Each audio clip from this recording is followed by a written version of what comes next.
So like when it comes down to that, like I know you probably had like cases where like it was in the favor of like the prosecutor and it's not really looking too good for your client. How are you still able to? How do you spin that? Yeah. So is the question like that the prosecutor just has that strong a case? Yeah. Like Right. Yeah. And it's a great question because really every case we get the discovery and we start to analyze, what they have, and we talk. We have a lot of court dates where the prosecutor talks about their case. We talk about ours. We have motions that go on before the trial to determine what evidence may or may not come in. So you start to get a real flavor for what they have. And when the prosecutor has a really strong case, you have to, and it goes into another area where, and I think that Anthony and I kind of broached this topic a little off the air, but, how do you get your client to trust you? How do you develop a relationship? That question and all these issues come together. You have to have a really good personal relationship, not relationship, but a personal chemistry. Mm-hmm. The personalities between the attorney and the client have to come together and mesh to some degree. Because if you can't get them to mesh or sort of come together while you're sitting in the confines of a nice office and just chilling out, right? Or in the worst case where you're in a jail, but it's a private room and but you're talking with them. If you can't have that chemistry there, how are you going to have that chemistry when you're sitting at a table with the defendant sign in front and the jurors in the box? So it's important, and I go out of my way to tell clients, ask me as many questions as you can, get a good feel for me, ask me hard questions, So that's number one, because I want to know everything. I don't really care about guilt or innocence necessarily. The Constitution guarantees everybody a defense. Yeah. Period. And the Constitution guarantees an attorney, and they guarantee the right of cross-examination, and they guarantee a jury trial and a fair trial. Essentially, that's what the Constitution requires. That those are the rights that go to someone that's charged with a crime in this country. I just want to know what happened. Not to judge it, not to analyze it, but in most of these cases, my client was there. It happened one way or it happened another. The police usually get there pretty quickly, but they weren't there to witness what did or did not happen. So there's an advantage there if the client can trust the attorney. So I like to know that. The relationship and that personal chemistry that I refer to becomes really important when I have to bring my client bad news. Mm-hmm. It's not all good. I joke around a lot, judges come in, other lawyers come in, and I say, once they walk through the door and it says RF injury law, Peter Festa, they're innocent. Yeah. And it's a joke. We do win, but it's a joke.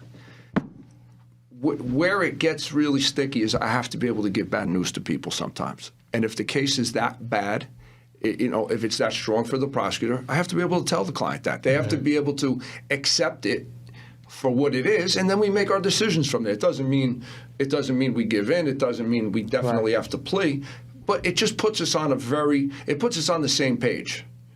And that is where you get the best relationship, at least in the criminal realm, with your attorney, even with a strong case. Now, I've had some that we've lost, and I've also had a number of cases where the evidence was pretty strong. I beat a DNA case. I had another case where it was a murder charge against my client was charged with murder against the guy and attempted murder against his girlfriend.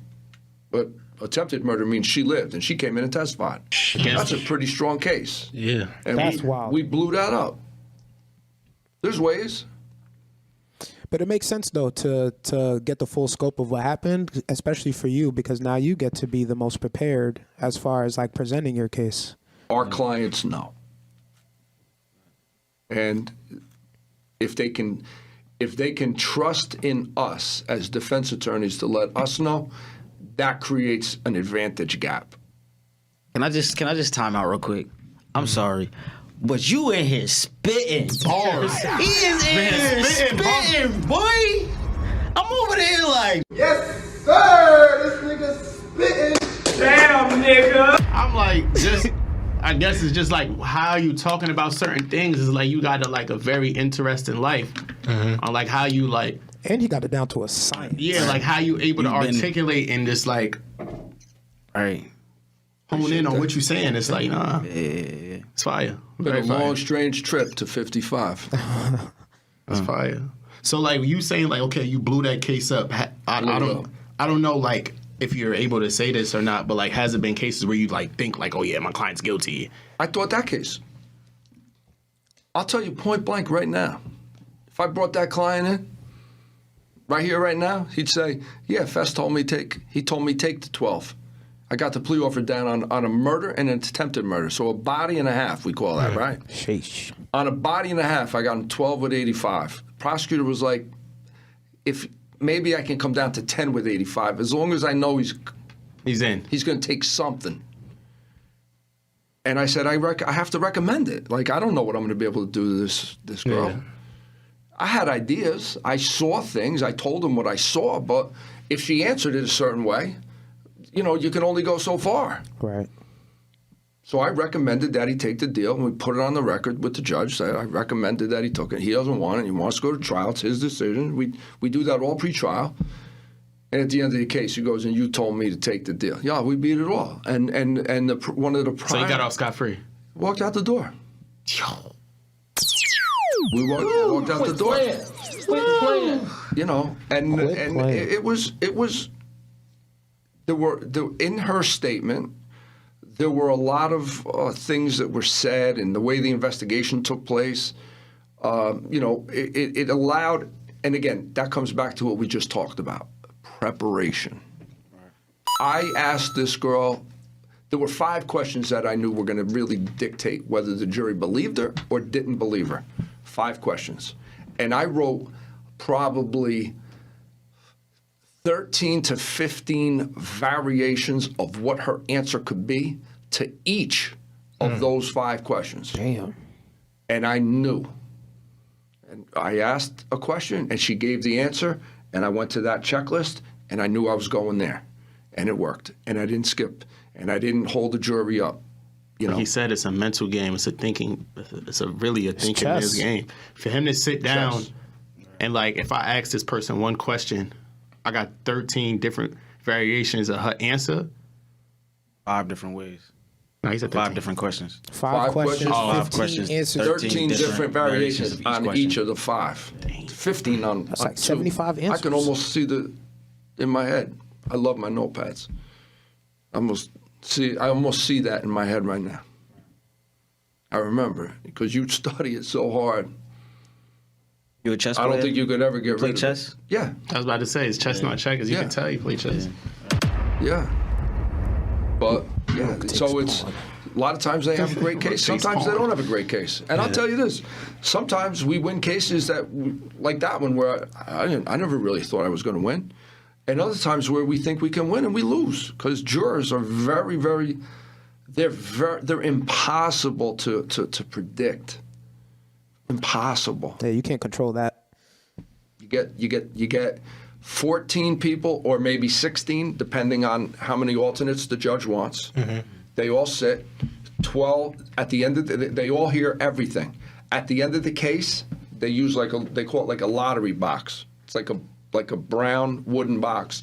They turn it and they pull out. They pull out. Yeah, so if you have 14 and you need 12, they only pull out 2. If you're 6, they'll pull out 4. Those people, they don't deliberate. They sit in the court and wait. The other 12 deliberate. You have no idea what they're doing back there. It's so hard. All right, man. Make sure y'all subscribe, because I know y'all watching this right now. Subscribe, like, share, all that shit, man. Listen to your mama, your baby mama, all that shit. All that shit. Your grandmother. Shouts out to Nancy Reagan. Shouts out to the Throat Goat. That's kind of wild, but all right.